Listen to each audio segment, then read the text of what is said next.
You're listening to the Hockey 411 with your host, Brian Anderson.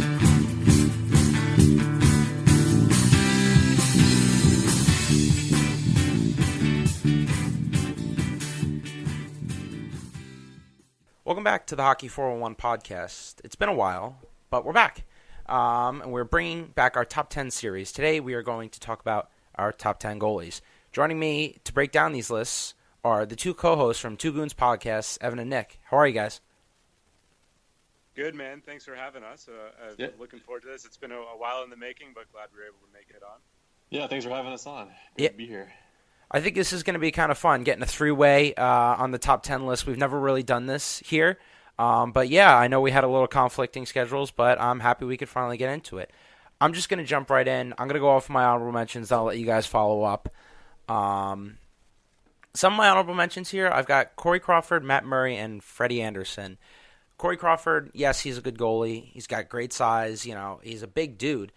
The problem is that he's not high on my list because he hasn't really played a lot this year. You know, he's got a big frame. He's a good starting netminder. He's got 3 rings. He's a proven goalie. And when he is out there, he does have good stats. He's been hurt this year, and it's tough to throw someone in your top 10 when you're not playing every game. And he's been battling vertigo, I think, for a little bit with the concussions. So definitely an honorable mention because he has won 3 cups. And when he was playing earlier this year, he's been better. Freddie Anderson, who actually I just saw the tweet, he's left the game against Dallas. So Curtis McElhinney is playing. That's a big loss if you're a Toronto Maple Leafs fan. He's got a goals against of a 2.76. He's probably going to be the player that plays the most games out of all the goalies.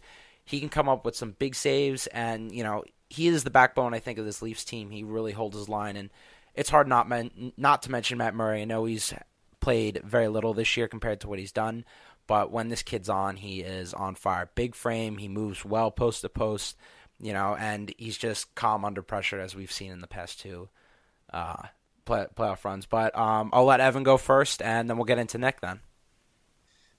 So I'm pretty surprised, actually, with I won't say where he is. I definitely have Freddie Anderson in my top 10. I love it. A little controversy. It'll make everything. I love the honorable mention hot take. Yeah. I'm here for this. If you can't tell, Nick hates the Leafs. Yeah, and also I saw that I got the Leaf game on in the background here, and I saw that he left, so I'm a little terrified. So from some of my honorable mentions, I got Roberto Luongo up there. Roberto Luongo is 38 years old. He is still killing it. He should, in my opinion, go down as one of the best goalies of all time. I don't think he really gets the respect he deserves, even this year. Like, he's just been outstanding this year when he has played. I just don't think he's played enough to make it into my top 10. Another guy I got here, same as you, Corey Crawford. I mean, he's also, like, with Chicago winning all those cups, he's kind of a guy that I think gets overlooked with how consistent and good he's been. But this year he's been hurt, and I think it's a huge part of the reason why, you know, Chicago has their problems outside of outside of Crawford being hurt, but him being hurt only makes them much more noticeable. 2 guys I have here who are sort of, I don't want to say, you know, they're dark horse picks, but I guess Carter Hutton really, really, really quietly is having a fantastic season for St. Louis. St. Louis without Carter Hutton,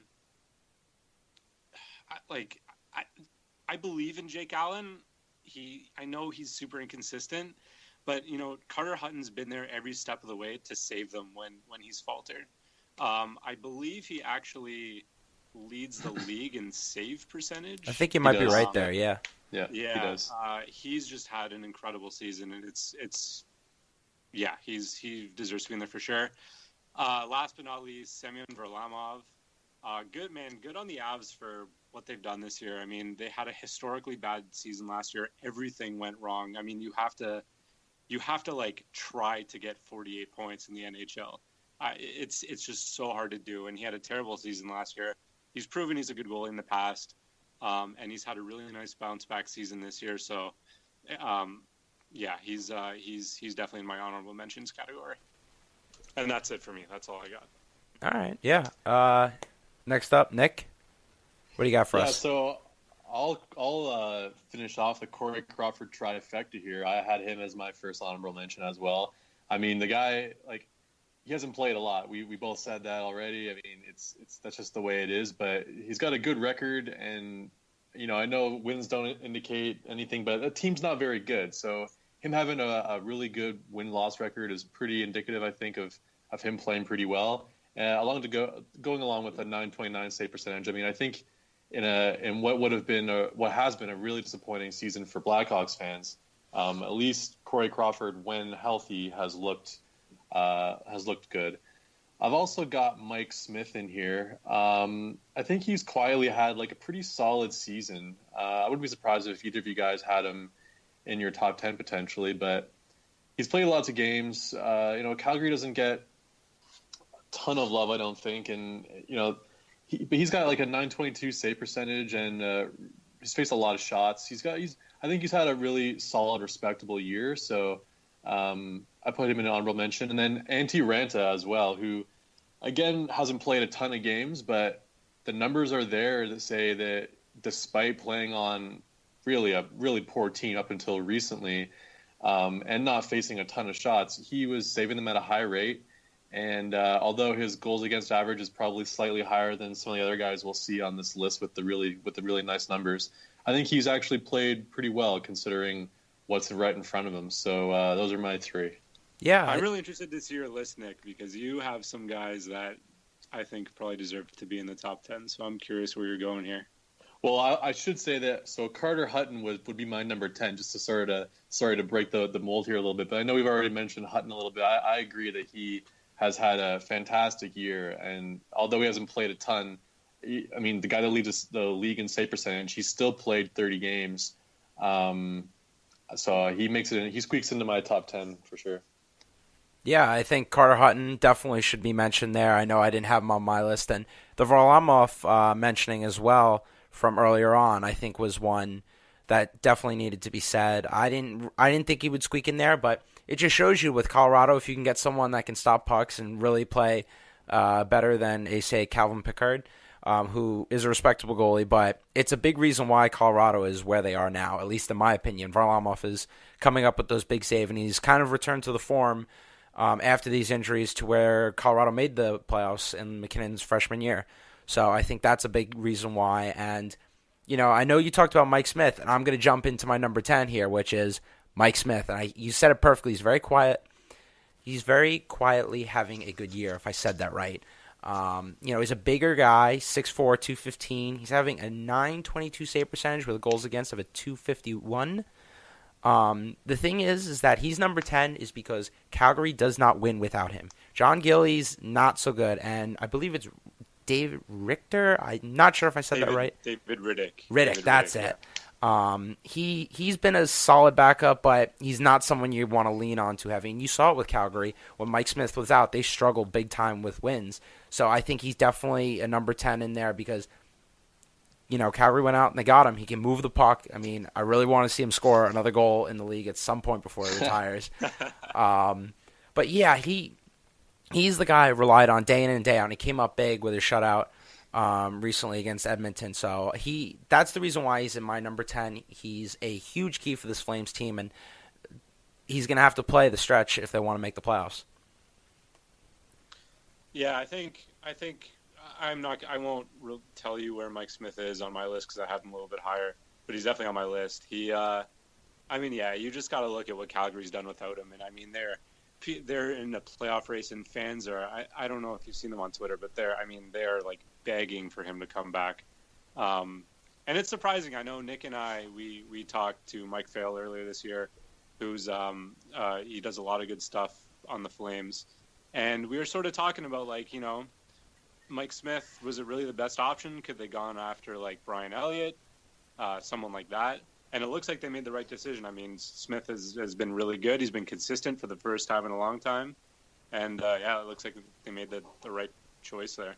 Yeah, no, I completely agree. And we'll dive in a little bit more with Mike Smith higher up on your list. But, Evan, who do you have at number 10 here? So before, I just wanted to be fully transparent. It's really hard to evaluate goalies because you can say, I mean, there's so many buzzwords like he's calm in his net, or you have guys like Jonathan Quick who are, like their lateral movement. It's so hard to evaluate them based on how they look. I mean, you can watch Connor McDavid and say he's really fast, he does this really well, this really well, this really well. So the thing with goalies isn't how I like to evaluate them. I put a lot of I'm a big numbers guy, and there's not a ton of really foolproof ways to evaluate goaltenders. But the best way that I find is 5-on-5 save percentage, and there's a stat called expected save percentage. So basically, every shot has an expected chance of going in the net. So a goalie's regular 5-on-5 save percentage, and then their expected save percentage should be, ideally, you want your goaltender to be saving more than his expected save percentage. That means he's overperforming, right? Yeah.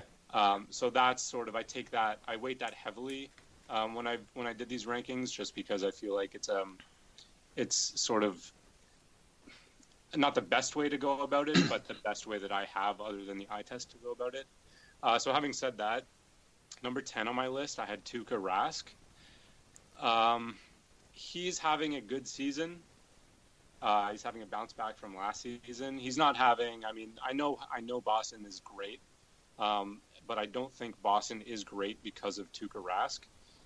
Just in terms of the difference between his expected and regular save percentage, he's up a fourth of a point, which is good, but well behind some of these other guys I have on the list.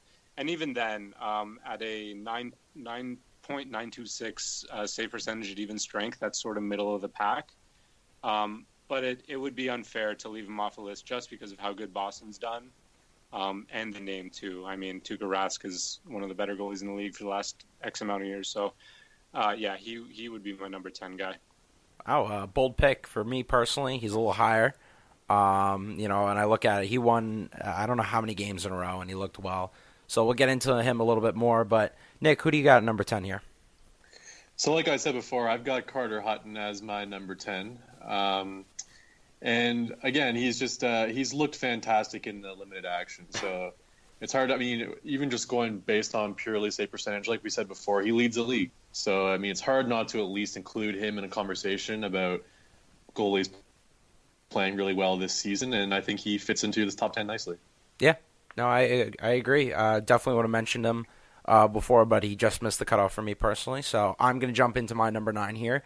And I'm going to go with the Flower, Mr. Marc-Andre Fleury, who I believe it was earlier in the week, or it was just yesterday, he picked up his 400th win. So props to him. That is something not many players can do. And for him to do it this long has been a really nice thing. He's currently sitting at a save percentage of a .930 and a goals against of a .215. Face of the franchise in Vegas, and I think when he has the experience. He's been with Crosby. He's been to the finals. He's been on the bench in the finals. He knows all aspects of goaltending. And I think that was a big thing when I was thinking about this team and this Vegas team because, yeah, he has the experience, and this Vegas team can go deep, especially with him leading the charge. He obviously, we can talk about all the buzzwords like you guys said. So I'm just going to stick with that. I think his experience is a big factor with me, and frankly, when he's in net, I'm pretty confident. I know Vegas usually has a good shot with him riding, and I know they had big goalie issues, but now that he's there, it's just this Vegas team is that much scarier, and his veteran leadership, his cups will help this team when they get down in trouble, say in a game or down a series. He will be able to take that and push it over, which, in my opinion, is something invaluable to this young club. Yeah, who would have thought that he would be having a better season than Matt Murray, right? Yeah. Like Vegas got really lucky on a bunch of their picks, and Pittsburgh had to get rid of Fleury. I definitely have him on my list too, a little higher than that. But he's been unbelievable for sure. Yeah, no, he's definitely been unreal, and when he's been healthy, at least. So Evan, that's always the key is health. So Evan, what do you currently have at number 9? So number 9, that's where I had Mike Smith. Again, just for the reasons we touched on. He's actually, let me just check here. He's actually, So if we're just going off of, and it's not a perfect stat. It's not the only thing I've used to evaluate the goalies here. But if we're just going off the difference between the regular and expected save percentage at even strength, he is 8th in the NHL out of goalies that have played 1,000 minutes. He's over a full point, actually, a full percentage point over, which is pretty significant. So yeah, I mean, it's obvious how much Calgary missed him. He's had a really, really nice season for them. Yeah, no, I definitely agree with you there. He's my number 10, obviously. So, Nick, who do you have at number 9 here? I had Marc-Andre Fleury as well. Nice. Great minds think alike. Yeah. Again, like, it's hard to discount what the guy's done. I mean, going into the year, I was just shocked to even think that. I mean, if you would have told me in September that Vegas was going to be where they are, like, I would have bet a lot of money and lost a lot of money that would not have happened. Like, we did not see this team coming, really. So I still don't think they're super talented. So the fact that he's putting up numbers like this and they have the record they do, I mean, even though he missed a bunch of games, it's still very impressive for sure. Yeah, definitely agree there. And we're going to keep moving on here. I'm going to move on to number 8. And I'm going to probably throw a little bit of a curveball. Maybe this guy could be a little lower or he could be a little higher. But I'm putting Braden Holtby. Big thing with me is that he comes up big for this team. I know he's having a down year, but it's hard to disclude him from top 10. Now, when you look at last year's when we did this, he's a lot higher. He was a top 3 goalie last year. Now he's sitting at a .907 save percentage and a .303 goals against average. So I'm definitely throwing a curveball there. He's just not had the bounces this year. It's been very unlucky. This Caps team has been up and down. They don't really seem like the Caps, I guess. Maybe all this time, all these playoff runs to the second round. A couple years ago he played like 70 or 60-something games. It's just an absurd amount, and I think it's really taking a toll on his body now, and you can see it with the numbers. He will still get the job done, I think, in the playoffs. He's definitely dropped a big-time amount in this ranking, considering from what we had him at last year, top 3 goalie. So there's a couple of those in that, at least in my list. So that's the reason why I have him there. I just think it's the fatigue, but it's hard to discount his body of work, not just this year, but in general. But that's the reason why, because his numbers have taken a dive, and yeah, it's just he just doesn't look like himself. Yeah, and I know we sort of talked about, it was more of a like this year sort of thing. So I thought about Braden Holtby, and I thought about guys like Carey Price. And ultimately, neither of those guys ended up making the list. It's tough because if you asked me, who would you rather in net right now to win you a game, Anton Khudobin or Braden Holtby? It's really tough to say no to Braden Holtby, but Anton Khudobin's having a better season than him, right? Yeah. So, I mean, I agree with what you're saying. I didn't have him anywhere near my list. He's having a really tough season. Washington in general has just been weird. But I definitely see the reason for why you would have him up there, just name recognition wise. Yeah, maybe a little bit of a curveball there. I don't know. He seems like a decent pick, obviously, because I made the list. Yeah, he's just having a tough year, and it's hard to discount a goalie who's had the reputation. I know we're only talking this year, but I don't know. We'll keep going here. Evan, what do you got here? So for number 8, I had Jonathan Quick. He's another guy who has overperformed his expected numbers, so he's doing well. He's not my favorite goalie. I think to be honest with you, he's perceived to be a lot better than he actually is. He had that obvious, that cup run, and his first cup was just, out of this world. But his regular season numbers over the past few years haven't been, eye-popping. They've been pretty run-of-the-mill, middle-of-the-pack sort of numbers. But this season, he's really turned around. I know the Kings are struggling. They just got Jeff Carter back, I think, which is going to be a huge boost to that team. But he's played really well for them. He's kept them afloat. He's also nearly at a full percentage point above his expected numbers, which is great for him. He's played 54 games for them. He's just sort of checking off all the boxes. I think there's obviously guys having him where I have him who've had better seasons. But I think he definitely deserves to be at least on the lower end of this list. Yeah, I'm going to disagree with you here. I don't have him on mine. There's something about him. I know he's perceived the way after that cup run, like you said. It's just there's something about his game I'm not a fan of, and somehow one always sneaks by him, and I'm just not a fan of his game. And I know the numbers will tell me something else, but when I sit down and I watch him, it's just sometimes it's cringy to watch because how far he goes out. And I know he's trying to cut down the angle. I know he's trying to take away the shot, but if you just move the puck, it's going to go right in. And that's just my view on it, and that's why I make these top 10 lists because everything's opinionated. And never a bad time for a good hot take. So, Nick, no, you know what? I completely agree with you. Like I rip on Jonathan Quick a lot. Like I don't particularly like him, but I just think this season his numbers are too good to ignore. So that's why I have him on there. Yeah, no, that's fair enough there. His numbers this year I know have been better than average than he normally has. It's just for me personally, sometimes it's just a little too cringy to watch. So yeah. We're going to keep – yeah, no, definitely. We're going to keep moving on here. Nick, what do you got in this number? So, number 8, and just as a personal note, Jonathan Quick, I kind of have a personal vendetta against him a little bit just because I had him in my fantasy on my fantasy team, and he absolutely sewered me getting pulled the other night on the night that I needed to win, and I'm now out of my playoffs. Nice. So Jonathan Quick did not even enter my train of thought when I made this list. So I've got Sergei Bobrovsky at number 8. What? I'm kind of in shock as well. Year. I mean, it's not been a good year for him. Like as far as his career goes, I wouldn't say it's definitely not even close to one of his great years for sure. But I mean, like the guy's faced a ton of shots. Like his save percentage is pretty high. I mean, I don't know. Like talk me out of it, I guess. But I feel like just his numbers straight up stacking up against other goalies that we have on this list. They're really not that different. Yeah. Sorry, go ahead. No. This is all you guys.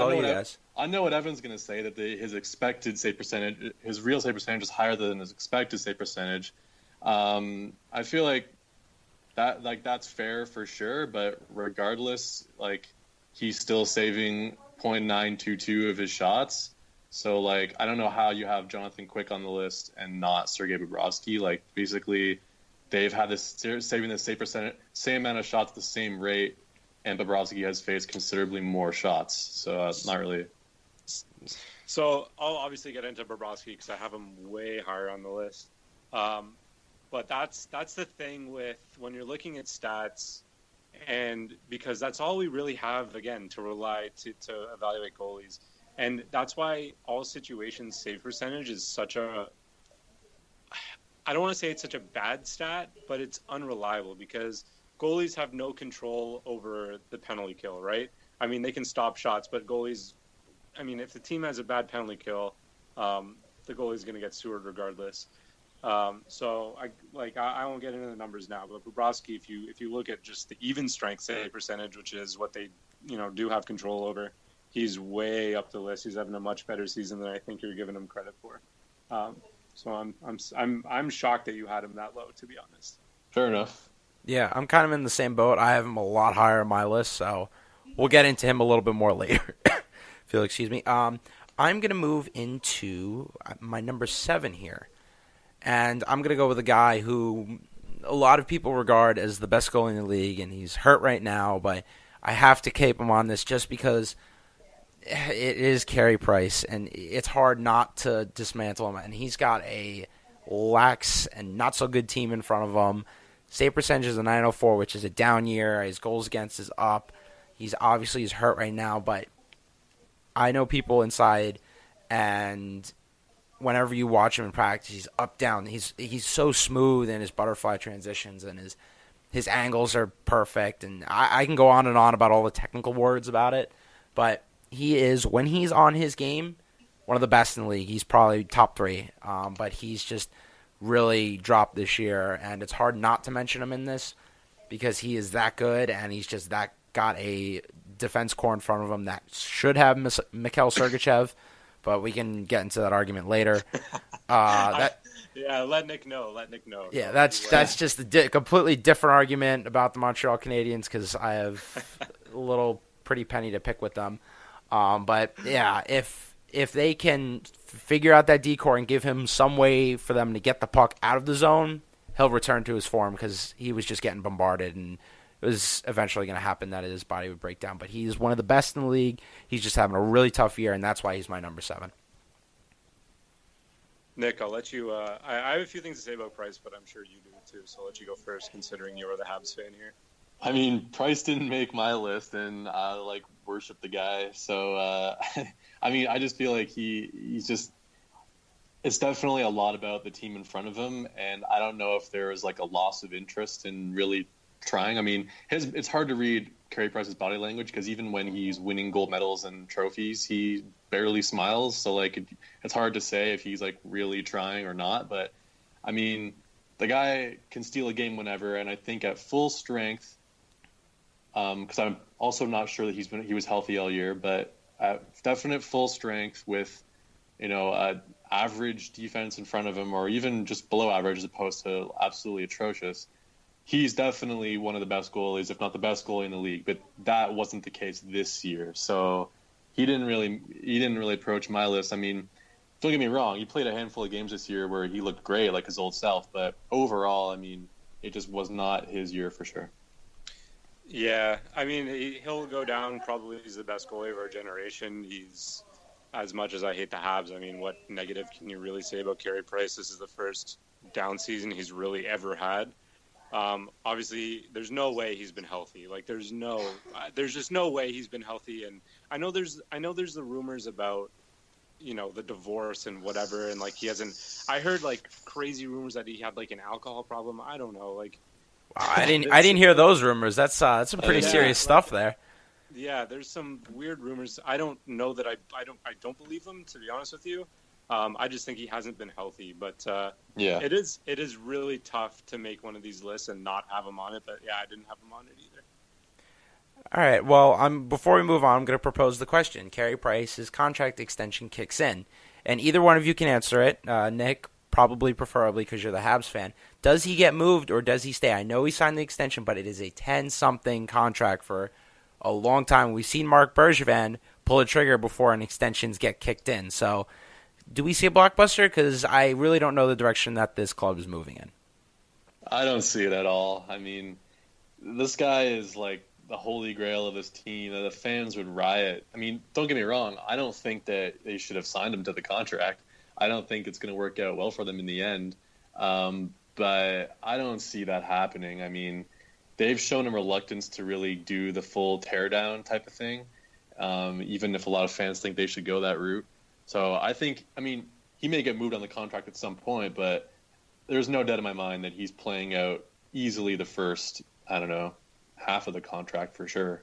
Yeah, I thought I'd just float that out there because Bergevin has had that, or in the past has moved bigger players. Hey, you're right. You never know. Exactly. You never know with this guy. You never can believe a general manager. That's the one thing I learned after that trade. You just take their word with a grain of salt and just let it all play out. So that was my number 7, and I'm going to let Evan go, I believe, with his pick. For number 6, right? Number 7. Yes, 7. I'm terrible. That's why I dropped math in grade 11. Yeah, number 7, I had Fleury. We already talked a little bit about him. I don't really know what else much there is to say. I mean, the guy has just been outstanding for Vegas. They've had a bunch of, their goalie luck this year has just been terrible. I think they've gone through 4 or 5 goalies this year. But yeah, he's just been so good. Without him, who knows where the Golden Knights are right now. I'm with Nick. I don't think they're particularly good. I think they have good players, but I think they're playing in way over their heads, and I'm still waiting for them to fall back down to earth, even though it looks way less likely that that's ever going to happen. But yeah, we can talk about Jonathan Marchessault being their MVP. We can talk about Riley Smith, James Neal, whatever. I think very clearly it's Marc-Andre Fleury because at times he has been healthy. He's been really damn good. Yeah, no, completely agree. Nick, what do you got for number 7 here? So this one's definitely higher than you guys are probably going to agree with, and I think that part of this for me is maybe a little bit predictive. I think the Panthers are going to make a push here to maybe make a play for one of the wild card spots, and I think if they do, it's going to be on the back of Roberto Luongo. And like, I know he hasn't played a ton of games, but he has just looked really, really good when he's been in there, like this last part of the season here. And I think if we were to do this again, let's say a month from now, there's a pretty good chance that he might be a little bit higher on some of your lists, maybe squeaking in top 10. So for me, this is maybe just more of a predictive of choice, but he's looked fantastic. So I think he deserves to be up there for me. Yeah, I love that pick. I love it. Not in a sarcastic way. I genuinely love that pick. Thank you, Evan. Yeah. Personally, Louis probably has not played enough for me, but I will make a side note on this Panthers team. They are a fun team to watch. They've got some young players, and I don't know how you guys feel about them, but with Luongo coming back, kind of interested to see if they'll make the playoffs, and we'll have a Tampa Bay, Florida Panthers kind of first-round matchup, the Battle of Florida, I think, which would be really cool. But yeah, I think Louis, I think that's definitely a solid pick. He's got years of experience. He's definitely been to a Cup Finals, so he can get this team there as long as he can stay healthy. Yeah, he's like we talked about already. I mean, he's 38 years old, still going. I mean, he's so good. I honestly, I wanted to put him in my top 10, and I was too much of a wuss to do it. I wish I did now because I'm glad at least one of us did. But yeah, if Florida makes the playoffs, he's going to have to steal a bunch of games for them down the stretch. And there's nothing that tells me, even at 38 years old, that he can't do that. Yeah. Totally agree. Yeah, totally agree as well over here. With my number 6, as we keep rolling on here, I'm going to go with the Minnesota Wild goaltender Devin Dubnyk, who, when you look at it from where this guy was in 2015, he hit rock bottom. And look where he is now. He's earned himself a contract. He turned the Wild around, and I think he's their workhorse. I think he can definitely steal a couple games for this club. I know Spurgeon's injury was released. It was lower body. I'm not sure on the time frame.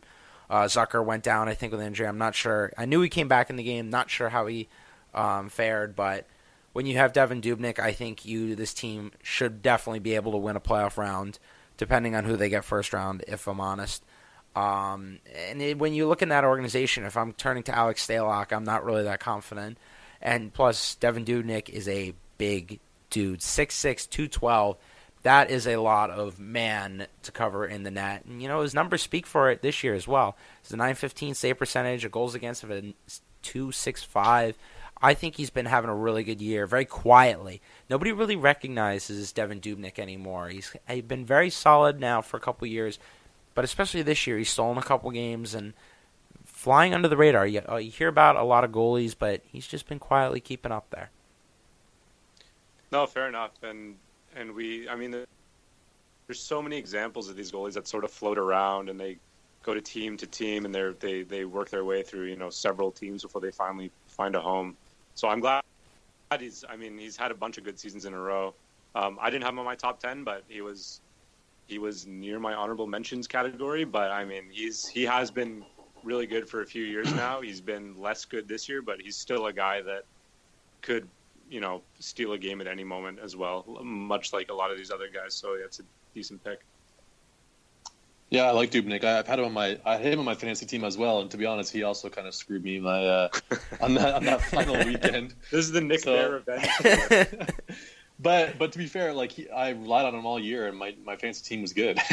So he actually had a pretty good season, I think. I mean, the numbers were a little bit down, and I think it's not really what. I think pre-season we would have probably predicted him to have a little bit better numbers than he's finished with here. It looks like, but he's definitely a legitimate starting goalie and a good one for sure. Yeah, no, he's definitely like I said before, he's flying under the radar that not many people recognize him. So former Hab as well, I should say. Yes, yeah, that's right. Spent I don't know, a handful of games in a Habs jersey. But I don't even think he wore a Habs jersey. I think he played for St. John's. More of a press box feel then, but... yeah. Just kind of casually watching them at the top of the Bell Center. Yeah. All right, Evan, what do you got here for number 6? So for my number 6, I have John Gibson. He's probably a guy that I'm assuming might be higher on some of your lists. Um, so as a Leaf fan, I'm very aware of Randy Carlisle style hockey, and I know how hectic it is, and I truly feel bad for John Gibson because I know what the type of system he has to play in. So he hasn't been through the roof good this year. I mean, if we're talking about the difference between his expected and actual save percentage, he's in the top 10 of the league, at nearly a full percentage point. I know the Ducks are how many points back of the playoff spot are they here? They're 2 points out of the wild card, just behind Dallas and Colorado. I know he's having a decent season. I know what he's dealing with in Anaheim. I haven't taken a look at the shot location maps or anything, but I'm sure they probably confirm what I think about what's going on there. But I think he's been a really solid goalie for a long time, and I think he's just having another really good year this year. Yeah, he's definitely a young kid that I think if he had a little bit of a better system, like you said, could really go through this roof. And I know the potential for him is very high. So that's a solid pick there. I don't mind it. All right, Nick, what do you got here for number 6? So I've got Tuukka Rask. I think that the numbers are a little bit down. I mean, even if you're just looking at like his just raw statistics, goals against and save percentage, it's not quite as good as some of these other guys. But this may be me falling into a bit of a trap of the eye test sort of thing. When I've watched a fair amount of Bruins games this year, and I know that they have a really, really strong team, and maybe he's not the main reason. And I mean, it's pretty clear that he's not, considering some of the forward stars they've got. But I think that he's had just another really good year, and this may be just me also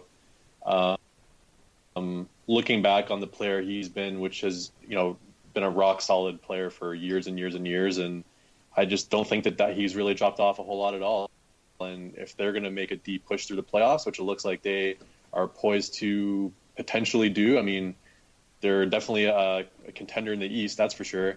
And he's going to be there every step of the way, leading them. So, Tuukka Rask.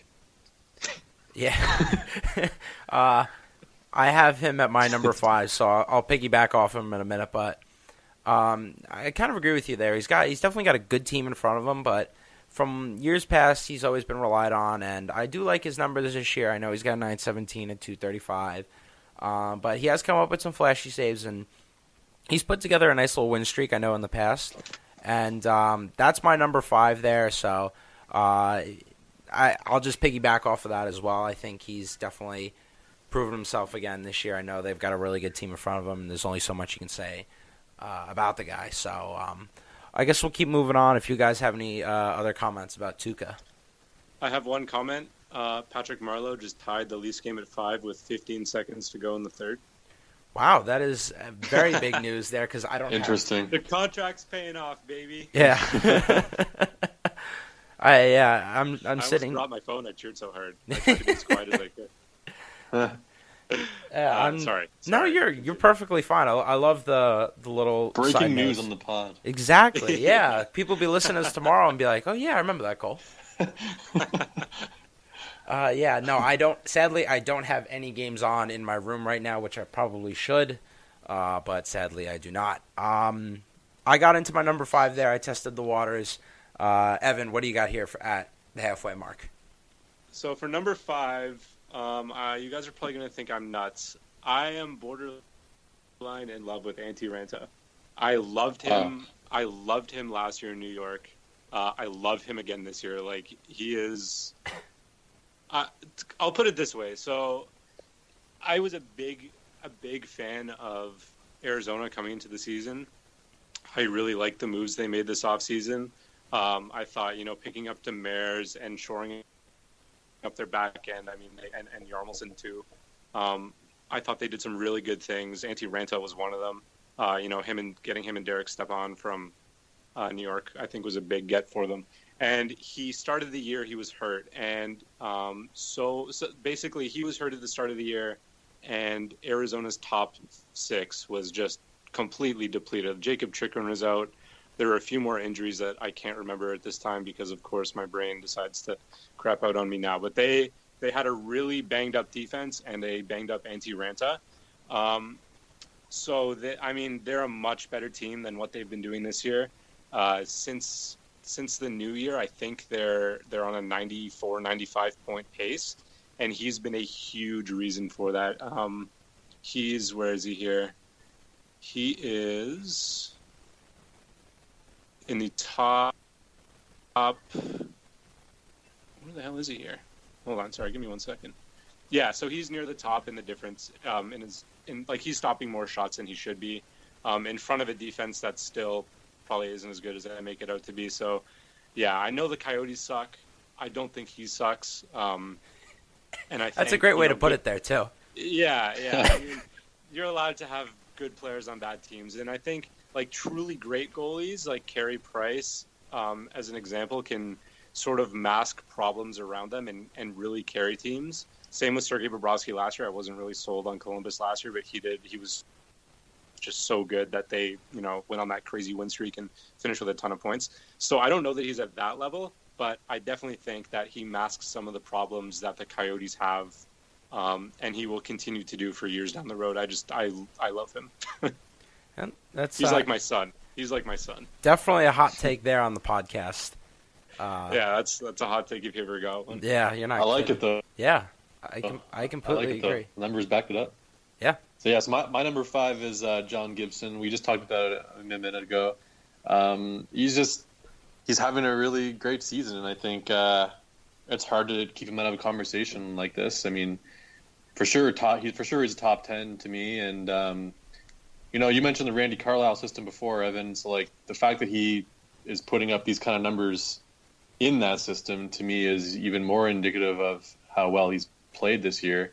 I know they have probably a better team on paper than they've shown record-wise, but he's rock solid. So number 5 seems like a good spot for him. Not a bad pick as well. I mean, we're all coming down to the nitty-gritty here, and seems like we're making some really solid choices. Also some hot takes as well, which I think is very cool. But I'm going to stick with my number 4 here. I'm going to go with Sergei Bobrovsky here. I think with Columbus, he's finally put his injury problems behind.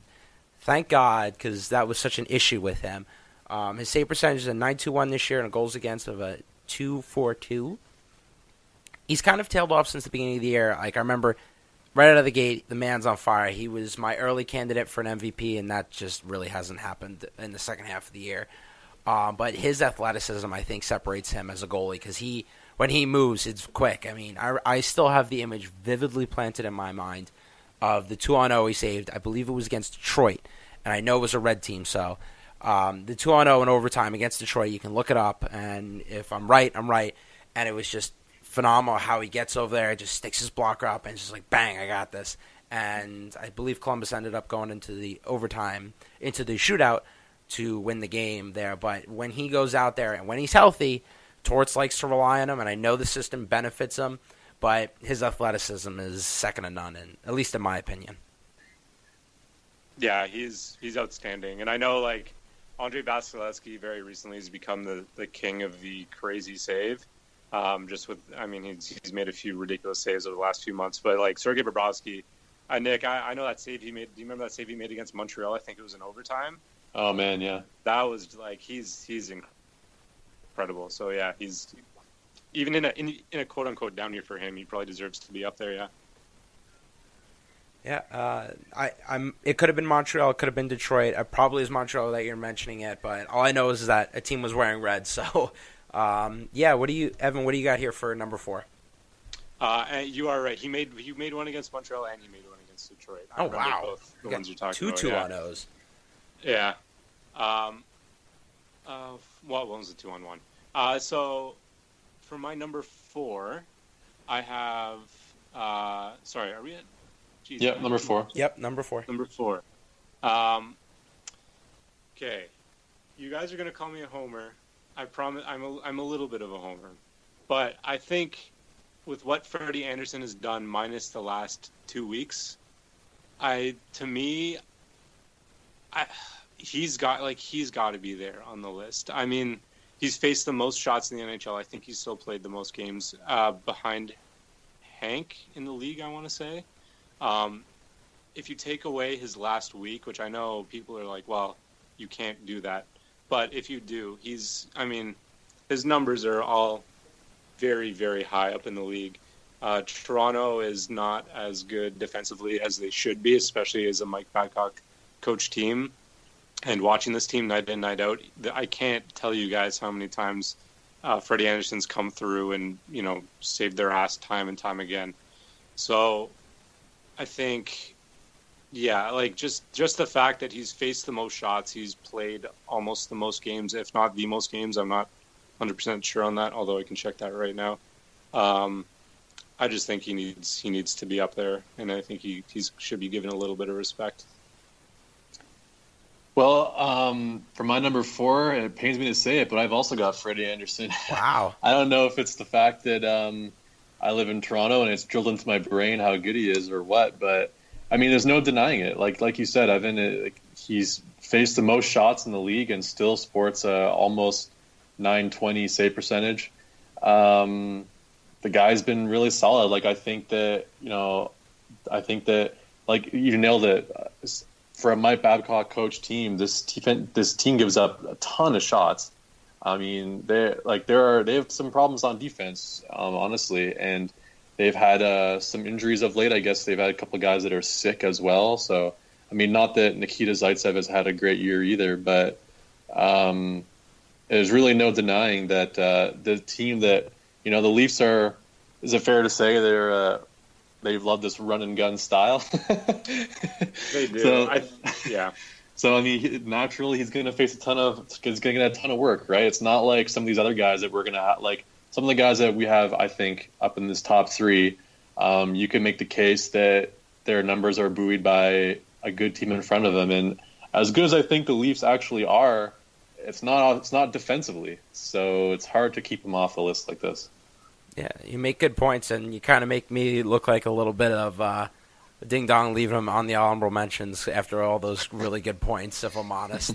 The follow-up question is, has Freddie Anderson returned to the game, and what is his status? Because I know he's left. More breaking news. Yeah, more breaking news. He's not. Curtis McElhinney just made a really nice save, as you said that. Funny enough. Get him in the top 3 while you can. Yeah, Curtis McElhinney, the best worst backup in the league. Yeah. Yeah. No, I'm. This happened last year. So when the Leafs were in the playoff hunt last year, they came down to the final game, and Freddie was hurt. I can't remember who he got hurt against, but he was out, and we had to rely on Curtis friggin' McElhinney, and somehow he came through. It's the same thing again this year. So no, he has not returned to the game, but in Curtis we trust. Yes. The best Curtis to ever play for the Leafs. Yeah. And also, I need to tell you guys, this is super embarrassing, but the reason I've been having counting issues is because I actually had 11. I had 11 goalies. Nice. Nice. Yeah. So Tuukka Rask was actually my number 11. Mike Smith was actually my 10. Quick was my 9. Fleury so you was have my 4 8. more goalies. John Gibson was my, sorry, I have one more to go. I was wondering why I was having so many counting problems, and I just counted them up, and I have 11. Nice. Who am I missing here, then? I don't know who I'm missing. Yeah, no, I'm kind of at a loss, too, because I have 3 goalies that we probably all will match up, but I'm curious to hear that extra one, but I'll kick it off with number 3. We're probably going to talk about him in the roundtable, so I'll keep it nice and short. Mr. Connor Hellenbuck, which obviously we know he's got a good team in front of him. Breakout year for this kid. I mean, my goodness, 925 save percentage and a goals against of a 236. That is pretty good stuff there, in my opinion. And big dude in net. He's come up with some big saves, and I'll kind of leave that there if you guys want to touch on him at any point. Sure. Yeah. I have him up here as well. Like, the Jets for so long have just been like, I mean, Andre Pavlik sucks, and like Michael Hutchinson showed some flashes, but he never really panned out. They've just been yearning so badly for a goalie, and so many teams are, right? I mean, it's the final piece for a lot of these teams, and they finally it looks like they found one. Like, he's had a really good season. The Jets are terrifying, partly because of him. Obviously, they have so many options on offense. But yeah, I mean, it's tough to see the Jets doing what they've done this year without him there, which is weird to say because they've never really had that guy. Yeah. So who's your number 3 then, Evan? Okay, so hold on. So let me tell you my number 4. Right. Your 3B. So all right, my 3B. So I had Andre Vasilevsky as my 4/3B. If you asked me a month and a half ago, he would have been right up there in my vote for the Vezina. But Tampa and him have kind of taken a little step back here for whatever reason. He's really good and really young, but he also looks really tired. In terms of, sorry, let me just pull this up here.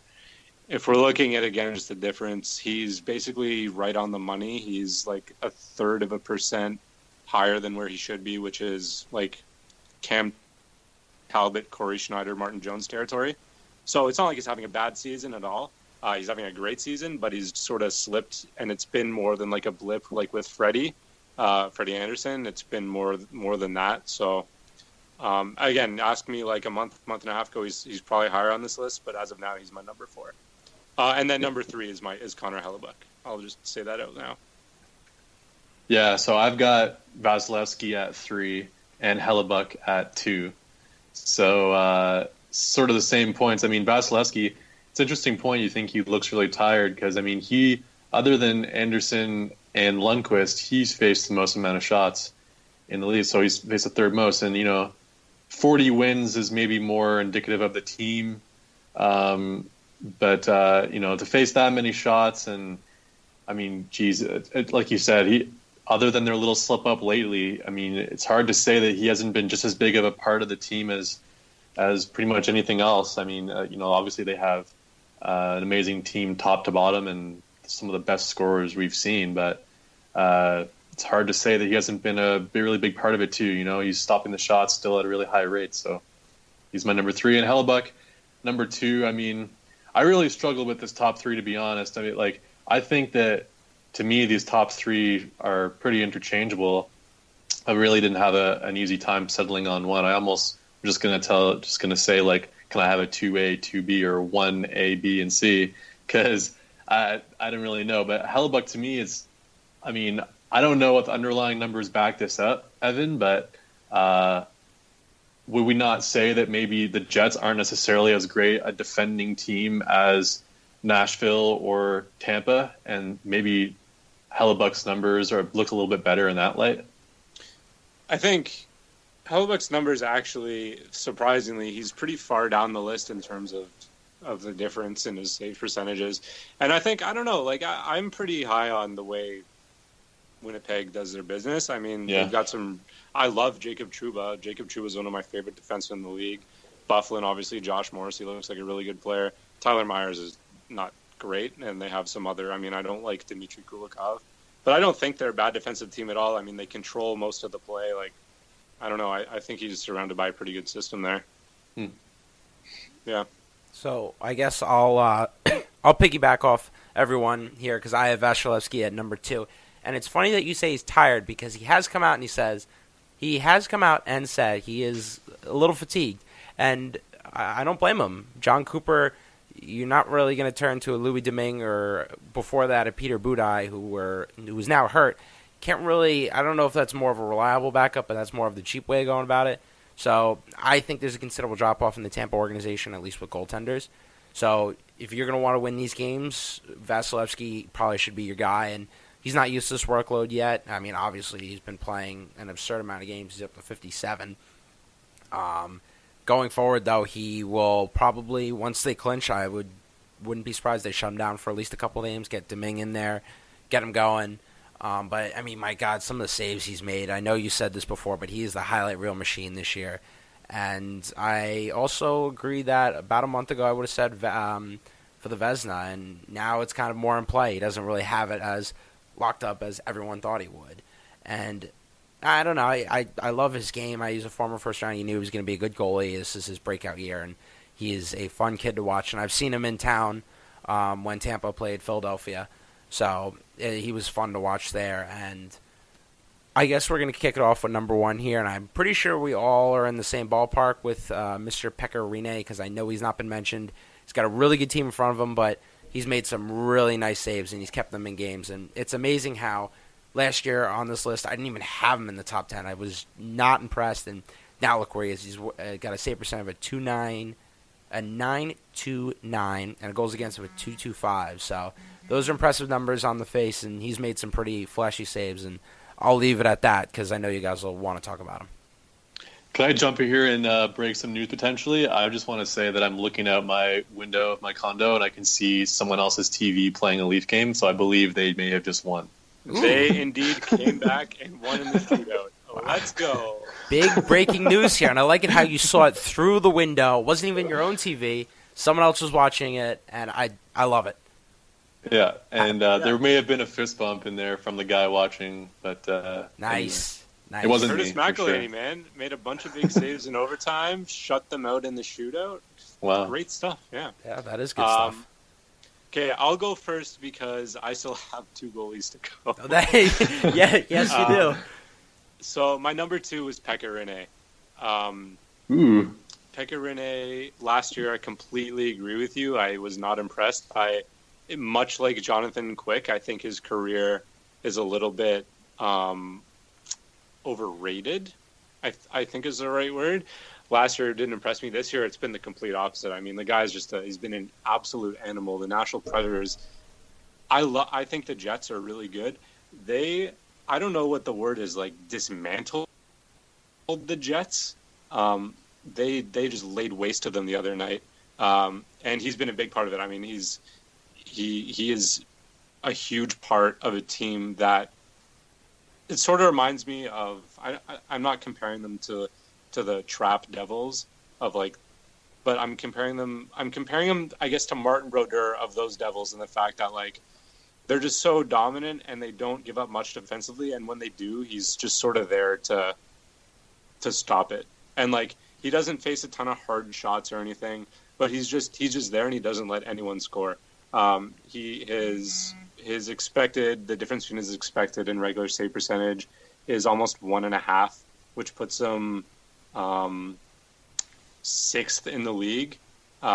He's much higher if you take out some of the backups like Carter Hutton and Corey Crawford and Philip Grubauer. He's in the top 3, top 2. He's just been complete 180 from last year. He's just been so good. Yeah, no, understandable. Yeah, so my number 1 was also Rinne. Hard to dispute anything you said, Evan, and he's just been great. I mean, it's weird because he seems to alternate good years with bad years. I mean, like you said, last year wasn't super impressive, and then you had correct me if I'm wrong, he had a bad playoffs, but then a pretty solid final, or was it the other way around? But he, this year he's been fantastic. So anytime I've watched a Predators game, he's been super great. And I know that the narrative is they've got the best defense core as well, and that may be true, but he's still making a ton of saves, and he's faced a lot of shots. 8th most in the league as well. So there's really no doubting for me that he's right up there with the other top guys that I mentioned before. Yeah, no, I agree there as well. I'll just, since I screwed this up royally, I'm very sorry. I'll just no, say fine. My top guy. So I had Sergei Bobrovsky as my number 1. He, again, I know the numbers are probably getting repetitive, but out of starting goaltenders, so for example, Philip Grubauer has played 28 games and leads the league in the difference between his expected and regular save percentage. He's having a fantastic year, but he's played 28 games. Second would be Sergei Bobrovsky. He's the leading starter on this list. Basically, he's stopping 2% more, which doesn't sound significant, but it is very significant. I don't love Columbus as a team. I didn't last year. I don't this year, even though they have some really nice pieces. He's just, at this point, who would you guys say is the best goalie in the world right now? I know Pekka Rinne is 1 on our list, but to me, he's the best goalie right now in the world. and he was last year too. I don't know. I just he's just been so good. His numbers are off the charts. You watch him play, and every time someone scores on him, you're like, how did it just looks like it's a mistake. Like it should never go in. So yeah, he's my number one. That's definitely a respectable point there, and yeah, I don't like Columbus as a team either. Not a big fan of the way they're built, but it's going to go on, and I'm really confused at what's going on in Nick's background as well, if I'm not going to lie. Yeah, Nick's in a construction zone right now. Yeah. Something's going on in that kitchen. It's okay, the dog's getting his food, so... All right, that's very respectable. He's got to eat. Yeah. So, I think we've kind of exhausted all our goalie talk here, and we're going to get into some questions, so... use the hashtag Ask411, and we've got a couple of them here. And I thank the guys to begin with as we move into the questions here. And first one we're going to start with is Scott. Hey, at the Hockey 401, with Alex Ovechkin getting goal number 600, it's ignited the greatest goal scorer ever debate. Who do you think is the greatest goal scorer in the NHL history, and why? So I'll propose that question to you guys, and I'll fill in on the last one. So you guys can pick whoever wants to go first, and we'll go from there. I mean, I think it's Alex Ovechkin, to be honest. I mean, I think when you adjust for era, this guy, I mean, you put him in any era. I mean, I know players are faster, stronger now, but it's really, and maybe this is just recency bias for having seen him, but to me, he's got to be in the conversation, if not the best goal scorer ever. I mean, you can say Gretzky, and that's fine. You can't really argue that. I mean, there's a couple other guys maybe that even enter the conversation, but I think when you see what he's done in an era where their goal scoring is down and the amount of numbers he's put up compared to his peers, it's really off the charts. It's pretty incredible. Yeah, no, I agree. Yeah, you pretty much took the words out of my mouth. I think it's Alex Ovechkin. I don't really think there's any debate about it, to be honest. I know a lot of people really hate if you dropped this guy into the 1980s, people hate that debate. But let's be honest. I mean, if you dropped Matt Martin into 1985, the guy's going on for 50 goals. Yeah. I could score 10 goals in 1980. Like, it's just, it's so hard to score nowadays. And even the fact that he's 42 goals, he's 32 years old. Like, no one's even talking about that. I know Eric Stahl is having a crazy season right now, but I can't remember another 30-plus-year-old guy who's put up numbers like this. I mean, it's just wild. He's easily the greatest goal scorer of our generation. He should go down as the best goal scorer of all time. Mike Bossy's up there.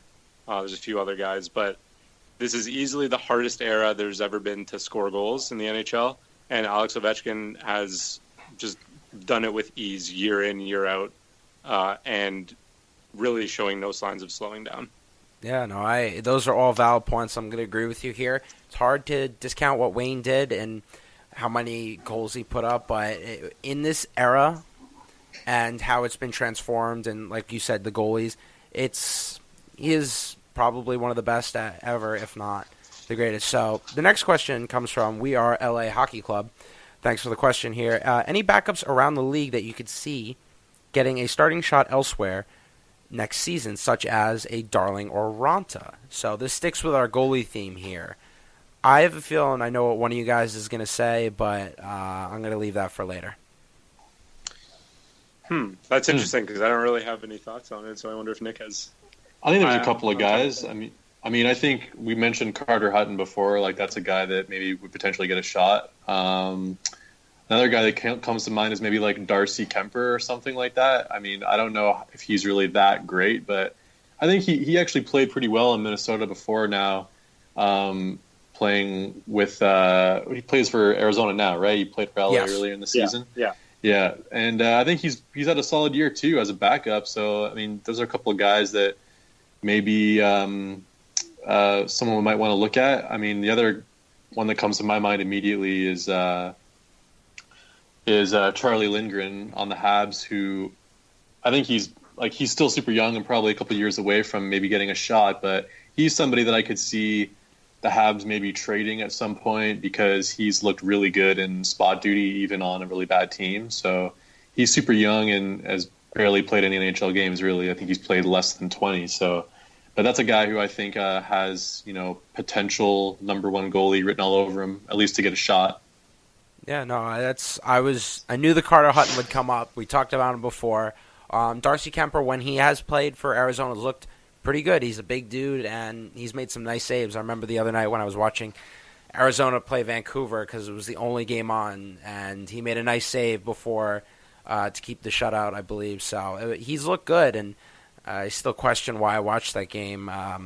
But my last question is to you. It's not from Twitter, but it's my own personal question, is that we are in March. I know the Frozen Four comes out, but at least here on campus, it's pretty basketball-wide. Have you guys filled out a bracket? And if so, do you have a winner? So I haven't filled out a bracket yet. I pay attention to college basketball precisely once a year. Yeah. And it's now. I think I'm going to pick Virginia just based on the fact that I know absolutely nothing about college basketball, and they seem like a good team, I think. So that's that's fair enough. Answer. I'm the same. I haven't paid a ton of attention to college. I don't pay a ton of attention to college basketball outside of the once a year. But that being said, I'm an Ohio State fan, so I'm pulling for my Buckeyes. All right. I think Villanova will probably win, but that may be just the cop-out easy answer. They seem just like by far the best offense in the country from the reading I've done. But I'm still pulling for my Buckeyes for sure. Are you a 76ers fan? I am not a 76ers fan. I'm currently, I'll go into a little bit more detail, but where I go to school, it's pretty crazy. And you mentioned them. We currently are a 1 seed, so it's hard not to follow this team. And I know you guys are in Canada, and I'm currently from the northern Jersey area, but I do go to Villanova. So it is the next couple weeks here are going to be a little crazy, I'd say. Hopefully they can finally push it there because it's going to be a lot of fun. But I know you guys are in Toronto, and I just thought I'd throw that out there and see if you can get your opinions on it. Yeah, no, thank you very much for Kyle Lowry. We really love him. Yeah, you're more than welcome because whenever he comes back, it's cool seeing him on TV. And then I've yet to see him on campus, but I see his picture around everywhere. I'm sure. Yeah, he's definitely a big deal up here. I heard he committed a bunch of money to the program too, which is really cool. Yeah. So, yeah. I guess we're gonna wrap it up here, unless Nick, you have any other comments about the tournament. I'm just sad that nobody gave a Lipscomb any love, but we'll save it, I guess. Yeah. Well, guys, this has been a lot of fun. I'm happy we got this together. I appreciate you guys coming on. Yeah, no, thanks for having us, man. Appreciate it. Yeah, so if you're not following the Two Goons Pod, you can follow them on SoundCloud. They do some really good work there. Or you can follow them on Twitter at Two Goons Pod. And I know I follow them, and they've put out some good stuff. And, obviously you guys are in the mecca of hockey. So, like I said, I appreciate you guys coming on, and we should definitely do this again. This roundtable was very fun. Absolutely, man. Thanks again. It was a lot of fun, and we'll have to talk soon. Yeah, definitely. Yeah, thanks for having us. Yeah. Also, if you have not checked out their latest episode, I believe you guys released one tonight, right? We recorded one literally half an hour before we came on with you. It won't be out till Friday, but if you like the Florida Panthers, you'll like it. Nice. So you guys get a full day of podcasting. I love it. Yeah, definitely go check them out. Check out our website, thehockey401.com, or follow us on Twitter at thehockey401. Hopefully we'll be back earlier or later in the week, and we'll see how everything goes. So take it easy, and we'll be back. Thanks for listening to the Hockey 411. Follow us on Twitter at the Hockey 411, or check out our website, thehockey411.com. See you next time.